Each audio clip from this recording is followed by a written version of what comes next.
A weapon of peace. I'm Rebecca Lieb. I'm Jason Horton. And this is Ghost Town.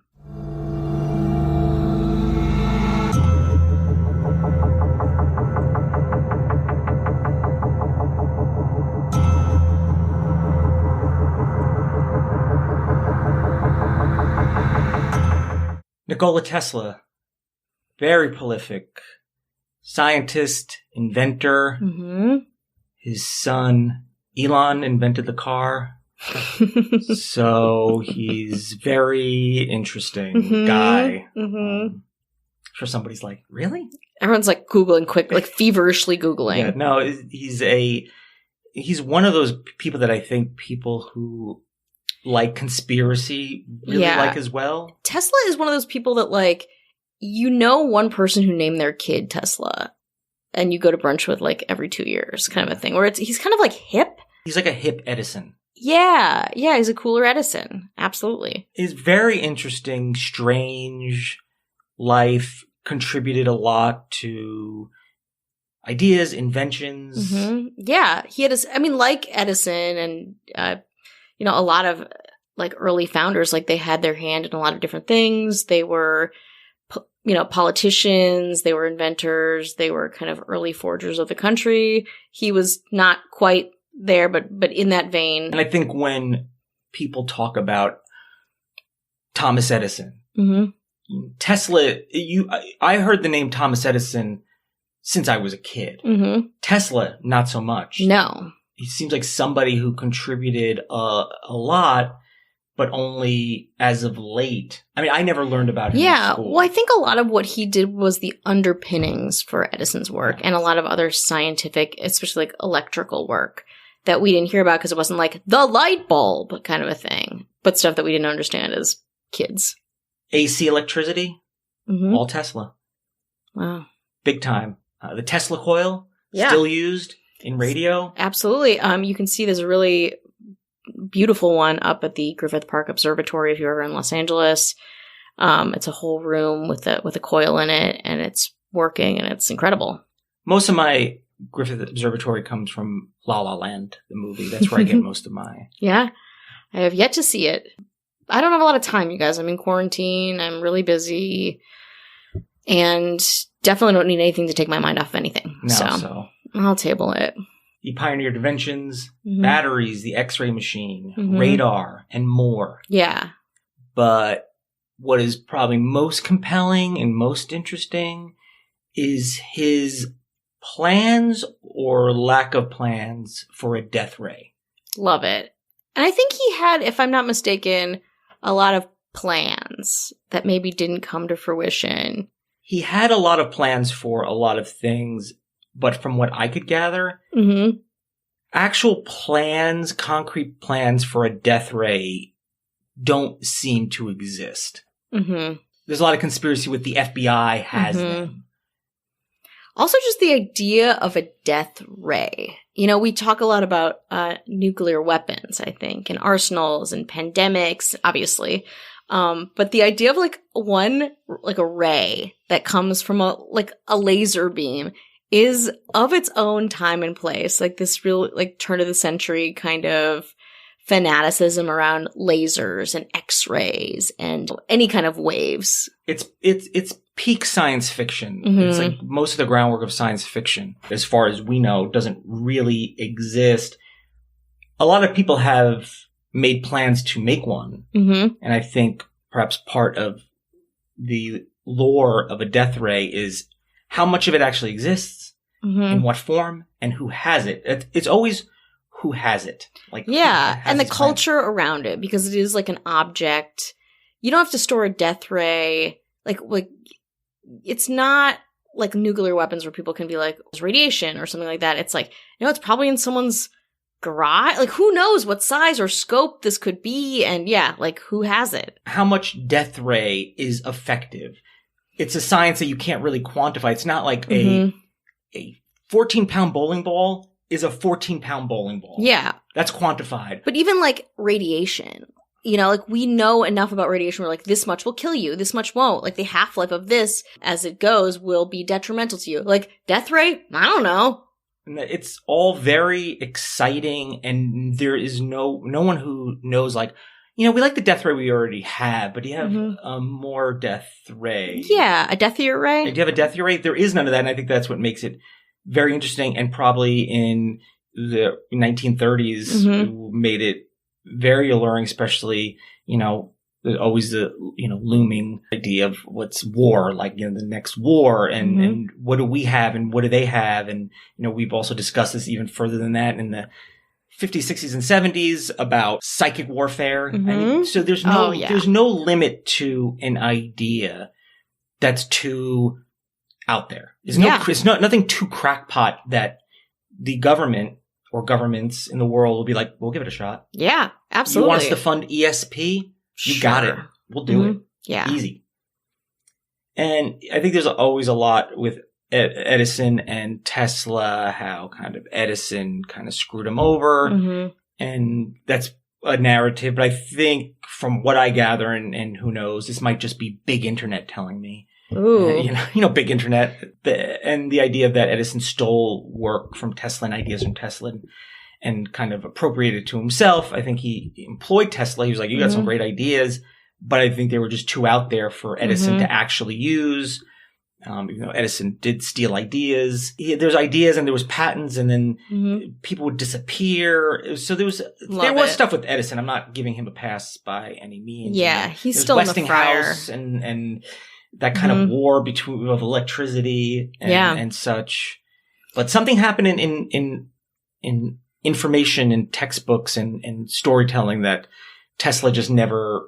The first time I heard the name Tesla was in the band Tesla in the 80s, which they were kind of kind of ahead of its time in that sense, kind of being like Tesla. What kind of name was that for like a hard rock, heavy metal band? And then you're like, turned out to be pretty cool. Yeah, that's pretty cool. Not a very cool name for a band, but it turned out to be kind of cool in hindsight. Absolutely. I mean, Tesla's still very cool. Who knows what those scientists would do a cursory Google search of that could also be cool. How many first dates I was on where I was like, Tesla, or if it's a worse date, it's like Elon Musk. Who among you have read Elon Musk's autobiography? The problem with Tesla is he had a lot of wild ideas, kind of scattered in that sense, mismanaged his money. He had patents and sell them without really knowing what they were worth, and was kind of known for living in hotels and not paying the bills. Not knowing how much money he has, and always just kind of in a state of constantly working. I guess if you are considered a genius or you are a genius, I guess those are kind of like the oddities of that person. I'm sure he wasn't like, I just love scamming hotels. Yeah, but also like, who's the cool genius and who's like the genius kind of a thing too. What's that line, I think? I mean, the fact that people still use Tesla's work today. I think is a cool genius, but it's the same thing with like Da Vinci, where it's like or like any like troubled artist who just like descended into madness kind of a thing, or like Matisse, who was like blind and like erratic and like eating paint, kind of a thing, where it's like we see them through this lens now, but I'm sure it was like a very difficult life. And at what point do you need to play the game during your lifetime, and at what point are you being put forth and proclaimed a genius by people of later times? And he kind of toes that line a little bit. You know what I invented? What? A little break. Oh. Today's episode is sponsored by Payoff.com. You've tried balance transfers and budgeting, but high interest rates and unrelenting bill cycles make it almost impossible to get out of credit card debt on your own. Instead of another new savings technique, you need a clear path out of debt, and that's what a payoff loan can do. A payoff loan is a personal loan backed by member-centric credit unions designed to help you pay off your credit cards. With rates as low as 5.99 APR and loan amounts up to $35,000 with no hidden fees and personal customer service support from Payoff to help you reach your financial goals. Some of the benefits of a payoff loan may also include potential credit score boost, 1 monthly payment, and savings from lower interest rates. Go to payoff.com/ghosttown to learn more. Checking loan rates won't affect your credit score. Try something new. Pay off your credit card debt with Payoff. NMLS ID number 1396805. Not all applicants may qualify. Loans only available within the United States. Loan is not available in all states. Payoff works with lending partners who originate the loans. Additional terms, conditions, and eligibility requirements may apply. More information is available. Go to payoff.com/ghosttown. Hello, how are you doing? Hi, everybody. We hope you're well. We know it's crazy out there. It's tough out there. It's interesting because even a month ago we were in a different place than we are now, and it's kind of hard to fathom, honestly. So, again, I just want to say we're here. If you want to reach out at ghosttownpod@gmail.com, we can send a care package still if you would like that. You can hit us up on our individual Instagrams if you feel like you just want to do that one-on-one thing. That's absolutely. However you want to do it, that's fine. Yeah, and also I am available to a couple friends of the podcast have asked me for tarot reads, and I'm happy to oblige. Just hit me up on Instagram at Rebecca Lieb. I'll pick a couple cards. We'll chat it out. Here for you. We have a little upheaval in Ghost Town Mayordom. That's right. So, okay, Brandon Gaddis. In. Here. Pretty much like he's, you know what I mean? He's getting his pension. He's OG. Chris Witt. Chris Witt. He's waiting solid. for that pension. Wants that watch. Absolutely. He's putting in the time. Okay. Silent Sam. Ooh. Do not have any other information I on Silent Sam. I love Silent Sam. Silent Sam is a real shadowy figure. We don't know much about him. I'm so intrigued. I don't want to know more. I don't want to know more. We want to send you, a pin or whatever. I don't think I got a response. So Sam, if you're out there, please want to send you a pin, but maybe you don't want that. And that is very intriguing to us. Yes. And we have, who doesn't want a pin? Yeah. We have a new mayor. That's right. Please welcome to the fold other mayors and Ghost Town people alike, Jeanette Link. Yeah. Another cool name. Yeah, great name. Yeah, oh my God. Cool names. We're just collecting cool people with cool names here. Jeanette Link is one of our new sheriffs. Yeah, she's a new sheriff in town. Yeah. And definitely the name Link, it's kind of like, oh, all right. Well, her picture's also very cool too. I just want to say, picture. She seems a little too cool to be listening to us. I'll say it. I think her and Brandon have similar glasses. Ooh, and you too. And me, yeah. So you guys all have these mid-century throwback glasses. Yeah, so very cool. Thank you for anyone who's listening. That support. Our Patreon is patreon.com/ghosttownpod. We have a new bonus episode. We take a portion now every month to contribute to a cause or a charity. And this month, with your help, we chose Act Blue. Yeah. And there's so many great ones out there. So many. We've posted it on our various socials, and we've been donating. Obviously what we normally do. I mean, always donating something every month, but we've been getting what we can. We want to be a positive net value to society. So yeah, we're donating. And if there's any suggestions that you have for us to become more active, obviously, we're a true crime haunted comedy podcast. But if there's anything you think that we could contribute to or have any ideas of this nature, we are absolutely here to listen to them. Yeah. And, Rebecca's been out on the streets.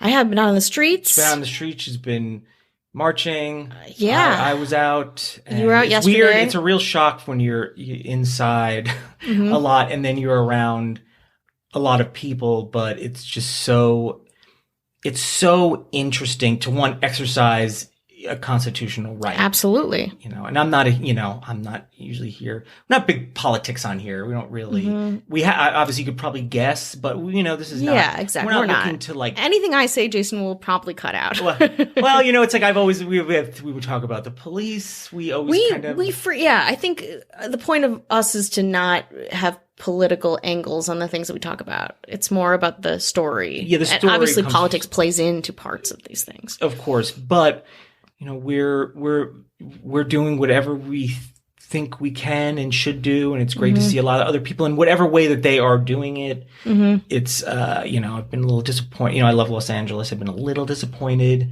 in Los Angeles, not the people, but the leadership, some of the leadership. And I'm never really critical of Los Angeles. Not me. I'm pretty critical. You're pretty critical. And I'm pretty disappointed.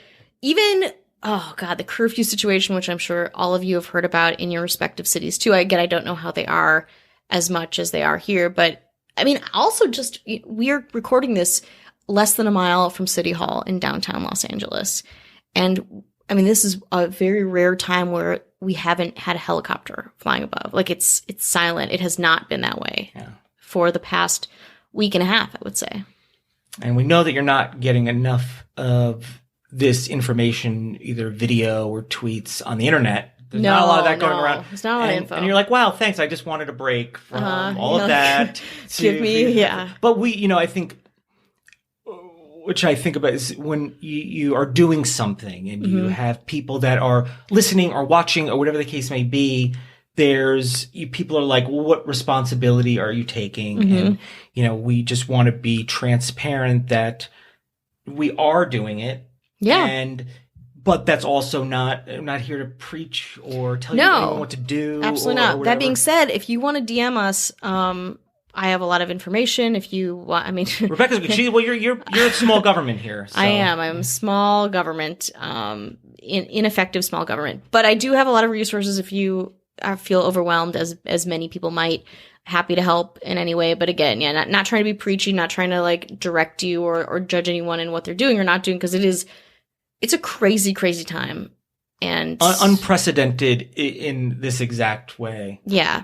And we are here to help primarily. I mean, we give money and we are very active as much as we can sharing our information to however way we could for sure. But we're here to like bring you some entertainment.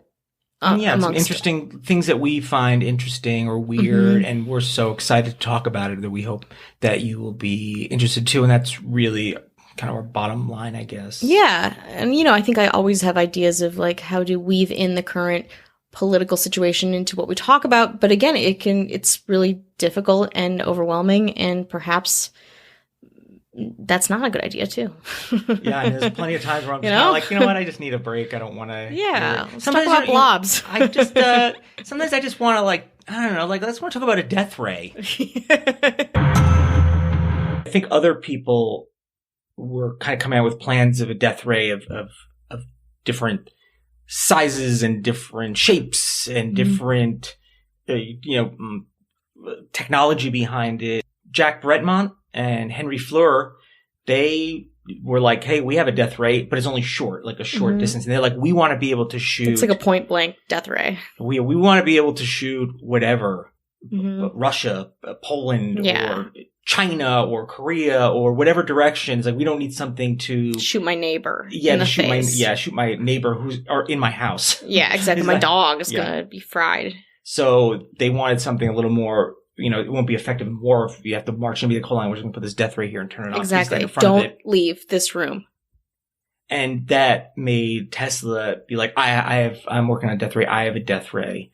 And I think announced that in a kind of a dinner conference in Yugoslavia. And he just made this declaration. Everyone's like, damn, I'm not even done with my salmon. This guy looks like if he says he's got plans for a death ray, he does have plans for a death ray. Did he actually have plans for death ray? Don't know. But the New York Times, July 11th, posted an article. Tesla at 78 bears new death beam.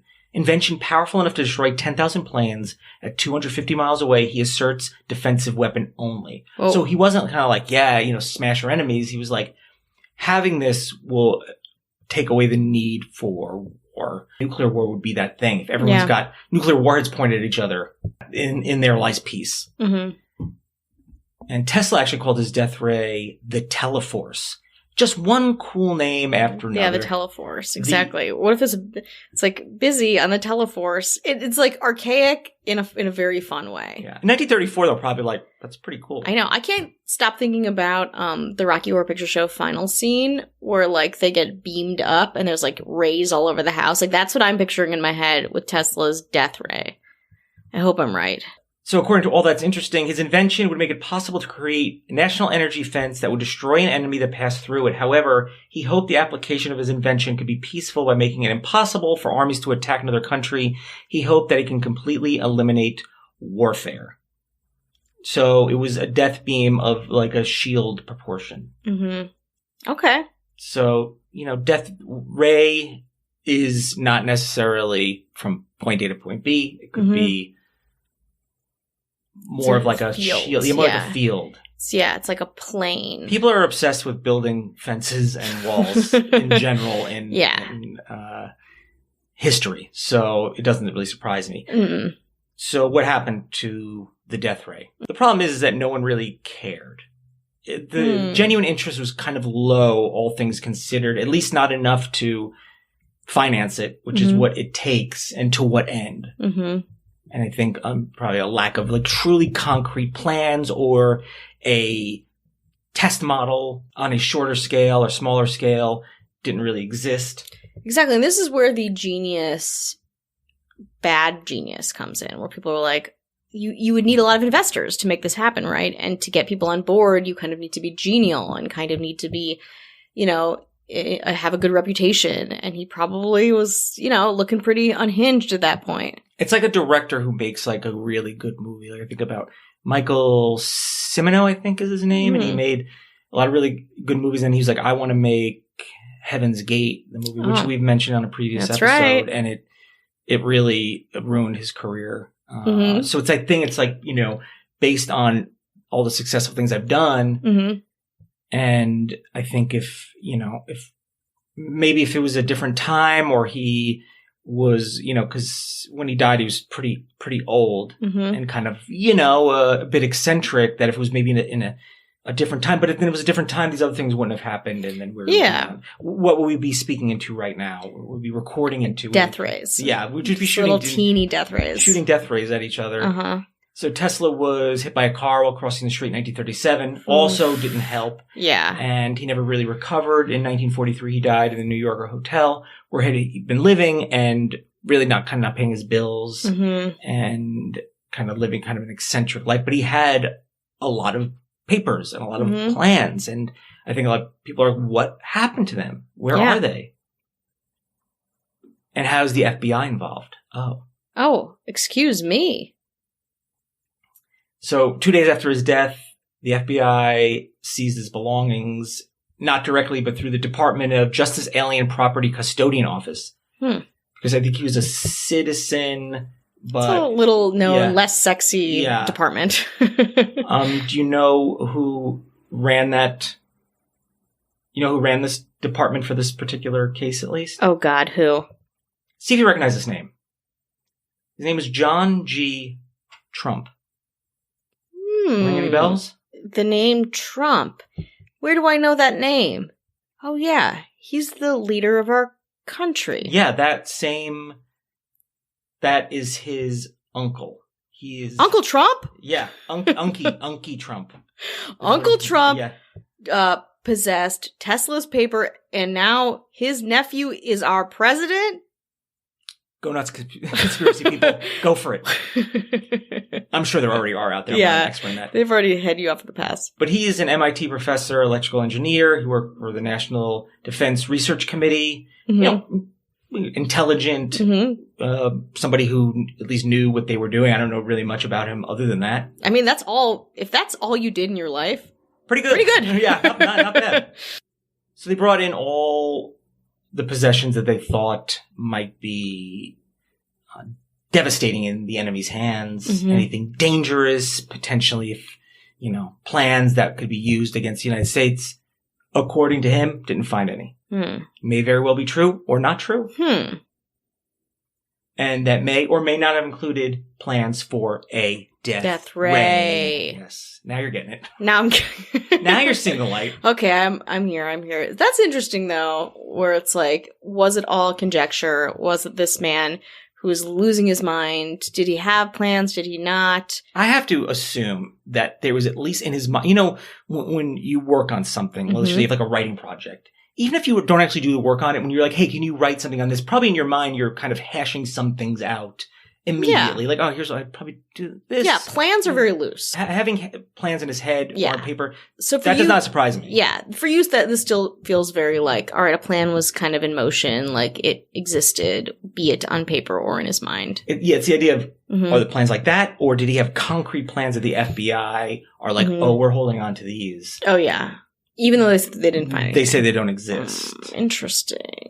So people have wondered, and the FBI was, no, we don't have them stop asking. Mm-hmm. According to Wired.com, the FBI was not involved in searching Tesla's effects. It's the first thing. Mm-hmm. And it was the other department that John Mm-hmm. G. Trump was heading up. Never had any possession of his papers or any microfilm that may have been made of those papers since 1943. We have told a consistent story to anyone who's asked. Reports to the contrary appear to be based on an initial confusion of FBI agents with other government officials, especially the Alien Property Office personnel. According to the New York Times, January 8, 1943, Nikola Tesla dies, prolific inventor, alternating power currents developer found dead in hotel suite here, claimed a death beam. He insisted the inventory could annihilate an army of 1 million at once. Whoa. The FBI declassified 250 pages of Tesla documents under the Freedom of Information Act in 2016. His estate, she went to his nephew, Sava Kasanovic, who was the Yugoslav ambassador to the U.S. Mm-hmm. According to the recent documents, some FBI were afraid he would control Tesla's technology and make it available to the enemy. So they were afraid of that and even considered arresting him to prevent this. The FBI? They would never do that, like anything. There's never been any scares of Also, having lists. plans is very different than having a piece of equipment or a weapon. Yeah. I don't know. And the idea of kind of like, oh, we have like a really kick-ass weapon is not new to anybody. So Yeah. whether these plans, be it on paper or otherwise passed down, could they actually be utilized? In 1952, after a U.S. court declared Kazanovic the rightful heir to the uncle's estate, Tesla's files and other materials were sent to Belgrade, Serbia, where they can be found in the Nikola Tesla Museum. It'd be fun. That's great. I've heard that's actually a very cool museum. Yeah, it's probably very interesting. Just going to Serbia is probably Oh my god, pretty that'd be interesting in great. general. The FBI recorded some 80 trunks worth of his effects. We had a lot of stuff. But out of the 80, only 60 arrived. What? The thought is that maybe they put all 80 of the contents into 60, but that still Like means consolidated. there's 20 that are missing. So that also kind of lends to the Ooh, I like idea of that. what's missing. Just 20. It's like DB Cooper, where it's like, where'd all that money go? We're going to find a trunk somewhere? Is there a trunk in my attic right now? It's funny you bring up D.B. Cooper. You might want to listen in on Friday. John G. Trump was dismissive of the ideas. The military did try to incorporate particle beam weaponry following World War II. The inspiration for the death ray, you know who that helped out? Ronnie Reagan and his Star Wars program. I mean, Ronald Reagan in Star Wars. Oh my god. He was obsessed with Star Wars. What a specific time in history. Great. I mean, the marketing just like kind of like And it just creates markets itself. Yeah. Yes.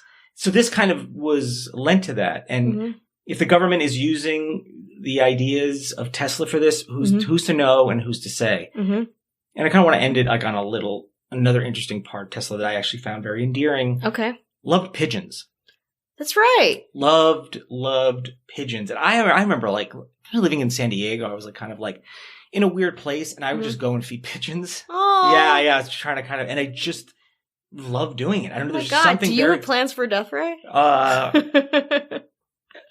I mean, I don't want to say they're plans. Oh, gotcha. It's on my Tinder profile, so you Don't have to swipe mess right. You'll find out that's on there. Uh, But once he spent over $2,000 on one injured pigeon.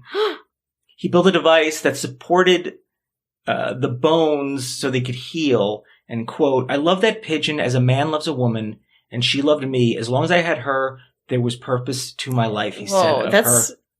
pretty It's intense. pretty intense. So It's kind of sexy. it's kind of... All right. I'll name my kid Tesla, okay? Yeah, God. Let's go to brunch.